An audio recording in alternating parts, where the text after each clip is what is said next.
We just got another cyclical warning from consumers in the form of their credit card usage. At the same time, the Federal Reserve says, what economic weakness? We don't see anything. In fact, we just cut rates for the hell of it. We swear.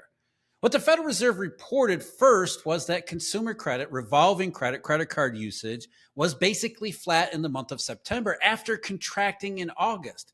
But August and September are not the first times we've seen this. It's actually the seventh month where consumer revolving credit has been exceptionally weak. In fact, it's almost zero during that 7 month period. And just like consumer confidence, consumer credit card usage is not about spending. It's about consumers telling us what they're feeling and thinking and seeing as far as the labor market. When consumers are truly confident, and I don't mean these various measures, when they feel good about incomes and job prospects, they will use their credit cards, and it only makes sense. When you think everything's going well, you don't mind taking a little bit of extra risk, whipping out the plastic and paying for things. When you start to worry, the jobs are not going to be there, your raise isn't going to be there, maybe your employer's going to trim your hours, you not only stop using your credit card, you might actually pay down the balance to give yourself a little bit more room heading into a period of uncertainty. That's what we're seeing in a wide scale fashion across the consumer economy. At the same time this week, the Federal Reserve cut rates as expected by 25 basis points, but then they jiggered with the statement, and Jay Powell made some comments of his own where they're basically not quite took back what happened in September, the 50 basis point rate cut, but they downplayed the significance of these rate cuts because of how it looked in September, where it appeared as if they were panicking over the labor market. And just to make that point even more, the Fed in its latest statement sort of downplayed the labor market entirely, which is another warning sign along with consumer credit that tells you they are actually panicking. It's sort of like Lady Macbeth protesting a little bit too much here. So Steve Van Metre, got a couple big things to talk about here. Credit card usage, jobless claims, continued claims, big number there. And then I guess the Fed, people like to talk about Fed and rate cuts because why not? It's a huge topic for most of the mainstream. You and I maybe don't put as much emphasis on it, but the Fed cut rates again, no surprise there either. Yeah, Jeff, let's talk about credit cards because you really nailed this one on the head. When consumers are feeling confident, and I don't mean they fill out a survey and say, I'm confident. I mean, they actually get in their car, go to the store, buy something they don't need with money they don't have. Now that's confidence because it tells you from a consumer perspective that they believe that they're going to be able to pay that back. But you're That's not right. just confidence, Steve. That's the American way, right? That's what we do. When we're feeling like everything's good, whip out the plastic and borrow. Amen to that, because that's exactly the American way. You've got it. But you're right. On the other side of the story, when people start feeling less confident, what do? Do you make an extra payment on your mortgage or your car? No, you don't do that. You start paying down your revolving debt. And that's why that's so critical, because as you said, you go back 7 months and revolving credit pretty much is flatlining. So what does that tell you about really the state of the economy? It's back somewhere around March-ish. The economy's really slowed down and consumers started to realize it. And that's the danger sign, because we know in a debt-based economy, you need consumers to spend. We talk about what's it going to take to turn the economy around. It's going to take, in the end of the day, consumers to spend. And as you pointed out, Jeff, when they're worried about their incomes, maybe they're not getting enough hours, maybe they're afraid of a job cut, maybe they're just seeing things at work slow down, they start to panic, they stop using the credit cards, and as you pointed out, if they can pay them down, they absolutely do. Yeah, you need that little bit of extra liquidity cushion when you're really uncertain, because you never know. You get a couple hours cut, and what are you going to do? You're going to need your credit card to just buy groceries and get through. So, it makes sense in that respect. Plus, what's really compelling about this data, on its own, you look at credit card revolving credit usage, that would already be a big red flag. But as you said, Steve, it's consistent with everything that we've seen since around March and April, including the labor market statistics, which now also feature the establishment survey, the payroll report for October, while everybody was paying attention to storms and strikes and everything else. To me, the October payroll report wasn't really about October at all. It was about the revisions previous to that, especially August. Think about it this way. The Federal Reserve cut by 50 basis points in September because they were panicked really about the July report, which showed payrolls growing by 114,000. That was revised up a little bit. But now we got revisions to August, a month later, which were under 100,000, just 78,000. Private payrolls at 37,000, which were almost certainly negative in the month of August. So if the Fed was panicking into 50 over the July report, what would they do for the August numbers that just came out? And then, of course, September rebound, and then October, storms or not, it was a weak number anyway. Now they're saying, oh, no, we're not worried about the labor market at all. We just cut rates for the heck of cutting rates. Nobody buys this, right? No, not at all. I mean, we do know the Fed is worried about it. I mean, of course, Powell came out and said, well, we think everything's in balance, which is interesting that he said that inflation and labor market's in balance. But then he says, look, this thing can go wrong if we make the wrong move. And they said it could either be on the inflation side or the labor market side. It's like, yeah, Captain Obvious. Did you see the continued claims data? You probably did because, well, you were in meetings when it was released. And what are we seeing? That number's now pushing 1.9 million seasonally adjusted. And yes, Jeff, I know historically that number is low, and that's not the issue. We're coming off a very low number. And if that number starts to get above, say, 2 million, I think we start to see a bit of a snowball effect, which is what Powell essentially said. He's like, look, we think we're in balance, but if we get this wrong at all and things go opposite what we're hoping for, it's going to get out of control and quickly. He knows it. Now, don't you think, Steve, too, and this is something I keep coming across, that the continued claims in particular is understating labor market weakness because you get, 26 weeks of unemployment in most states. It's a little bit longer in a couple other states, but just on average, you get 26 weeks of unemployment. So if you were laid off 6 months ago, which would have been around March and April when everything started to turn, you were one of the unfortunate few that got laid off because there's always layoffs in an economy. So you get laid off, you go to the unemployment office and say, I need some aid just to get me through. They say, okay, you've got 26 weeks and then we got to be done with you. And you think, well, I'm going to get another job because Jay Powell says the economy's red hot, inflation's the biggest risk and all that. You're very optimistic that things are moving in your direction, but then you sit on unemployment week after week after week, month after month after month, because there's one thing that everyone can agree on, the optimist as well as the pessimist. There has been very little hiring going on in the U.S. economy. We can disagree about the significance of that, what that means for the future, but everyone admits, all the data shows there's been very little hiring. So if you've been on unemployment for 26 weeks and you get to your 26th week, you just done. You roll off the numbers, you disappear from continued claims entirely, not because you have another job, but because you've exhausted your eligibility, you've got nothing left. So if continued claims continue to rise, that's in spite of many people exhausting their eligibility. So in reality, continued claims aren't just reflecting what's in the unemployment rate. They're really understating the fact that unemployment is piling up because there is no hiring. Right, Jeff. And it could be worse than that because there could be people losing their jobs that are getting severances. And we know if they're getting that, they certainly can't apply for benefits.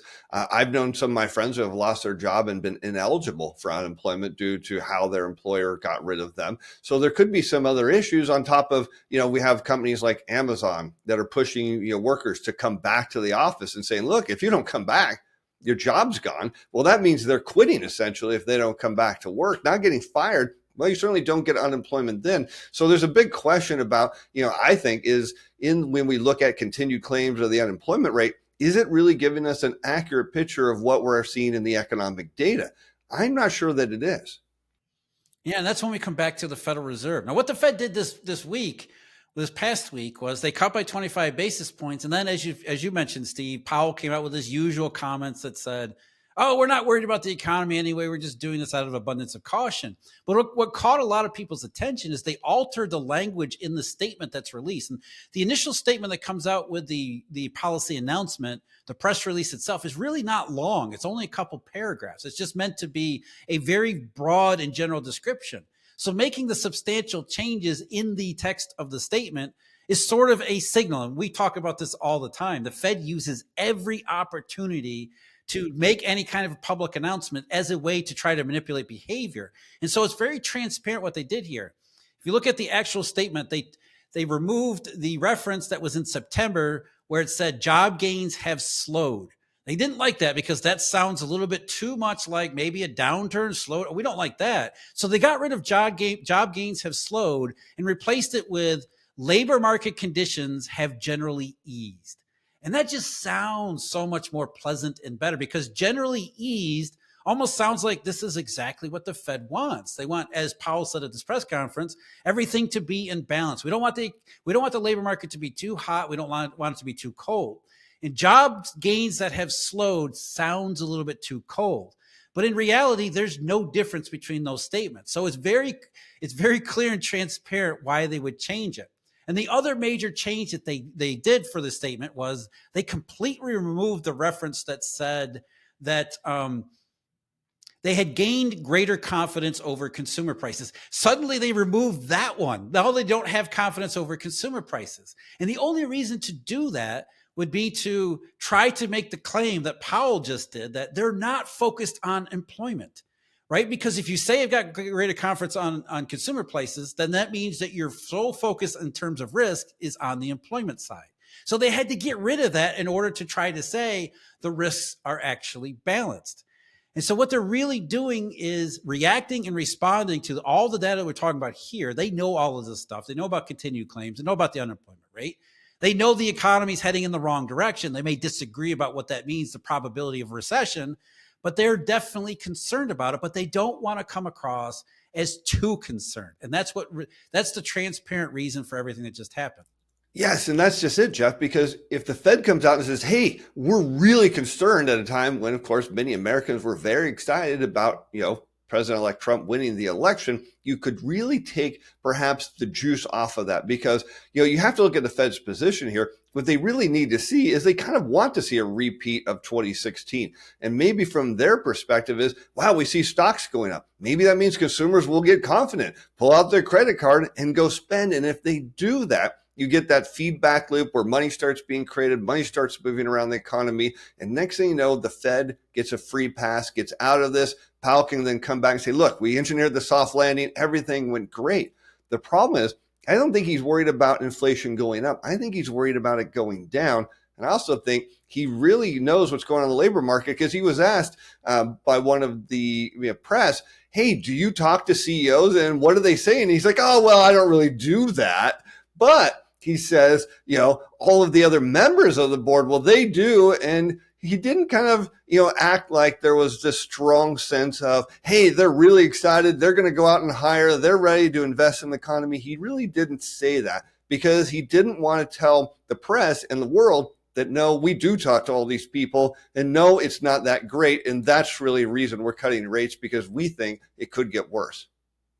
We saw the beige book, right, Steve? I mean, that's basically what the Fed does when they go out and consult with the participants in the real economy from the branch level and perspective. They talk to CEOs. And so the beige book it was really bad a couple of beige books ago. And then the last one was slightly better, but not really a whole lot. So yes, Powell didn't want to answer that question, because he would have had to have said, yes, we talked to CEOs and it's not looking all that good. So you can take back the September payroll number and put that one aside, and it doesn't really change anything anyway, because whether it's whether it's consumer behavior in terms of credit card, and even consumer confidence, I know we want to talk about that in just a second. Consumer confidence, all of it's coming back saying that consumers are looking at the economy the same way business leaders are. They don't want to hire. Consumers know they don't want to hire. Maybe they don't want to lay off workers and fire them, but that doesn't mean they don't want to get rid of workers. As you mentioned, Amazon, there was a bunch of others, the return to office policies. They are definitely trying to lower their headcounts, just not triggering a mass wave of layoffs. So when you put all this stuff together, that's what we keep coming back to. Powell can claim, the Fed can claim and use all of these different statements and avenues to say, we're not that really concerned about the labor market, but it's not what they say or not what they write, it's what they do. At the end of the day, they cut by 25 basis points anyway, and we know they're going to cut again in December at the very least, because the reality is it's not like the September payroll report. That was the outlier, and even the Fed knows it. Absolutely, Jeff, because we were talking about before the show, it's all about incomes. In the end of the day, when incomes are rising, people spend. And when people spend, goods move off the shelves. And when they do, the orders for new stuff get to the factories. And then next thing you know, CEOs get excited. They're saying, look, there's demand. We're going to make new stuff, design new stuff, because people want stuff. But what's the issue here?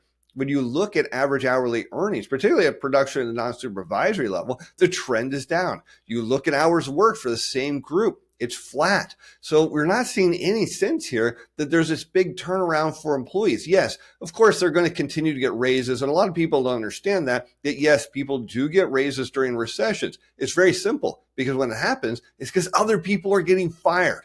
And that's why you want to keep your best employees. You get rid of your worst employees. That's why you see productivity go up. These are all factors that we tend to see. And the issue, again, it comes back to, is there anything in the short term or from the election that's going to tell workers, yes, now your incomes are going to go up, and it's going to go up enough where you're going to feel ahead of inflation? I don't see it. But yet, when we look at the University of Michigan sentiment survey, man, all of a sudden you're seeing this big surge in confidence. But in the end of the day, Jeff, it doesn't matter how confident people are. As we started the show out, are they going to pull out their credit cards and spend? Because if they do, then yes, maybe we'll see this mythical soft landing. But if they don't, there's nothing that's going to change the trajectory of where this economy is going. Yeah, the biggest number to me, the week the payroll report came out, which is a week before last, the biggest estimates, the biggest economic account that was reported wasn't actually payrolls, nor was it really JOLTS. To me, it was nominal incomes from the personal spending and income statistics. Nominal incomes have slowed way down into recession territory, and that's what consumers are reacting to. At least that's what consumers are reacting to and what they do. As you said, the University of Michigan came out on Friday, and the headline number jumped to, what was it, 73, which is the highest since April, which isn't all that impressive. But at least it's moving in the right direction. But the expectation estimate soared to 78.5, which was the highest since 2021. Though, to be fair and honest, it was just barely above where it was earlier this year. But still, expectations went up. But the most interesting part of all of that was the current index, or the assessment by consumers of the current situation, which fell to 64.4. This is November, by the way. 64.4, down from 64.9, which is very close to a record low, and is still down in the same territory where it's been since March and April. So what consumers are basically saying is, we see a couple things that maybe we're hoping go in the right direction. So our outlook has improved, but we don't see any of that in the current situation, which goes back to everything that we started out with here: consumer credit card usage, as well as nominal incomes that are falling. Consumers are hoping that something turns around incomes in the near term. Hopefully it's the near term and not the long term, but they don't see that yet, because the cyclical indications all across the economy are still moving in the wrong direction. And there, like you just said, there really isn't anything to turn that around. No, and when you kind of look at what I like to look at, Jeff, is inflation adjusted or real retail sales. You go back over 2 years and they're negative. Now, granted, they're slightly negative, but if confidence is rising, which it has been, what we're not seeing is it transmit into the real economy. So to me, this rise in confidence, it means nothing, again, until the plastic comes out and hits, of course, the cash register. When that happens, then I'll be convinced we're seeing a turnaround. Not just you, Steve, but we're also in agreement with Jay Powell and the Federal Reserve here, as uncomfortable as that is. But that's, I mean, final thought is, if the Fed sees it too, that really tells you everything you need to, because they are perpetually optimistic. They're absolutely want to put the best possible face on the economy that they possibly can, which they actually did in their written statements. But as I said, it's actions that speak louder than words.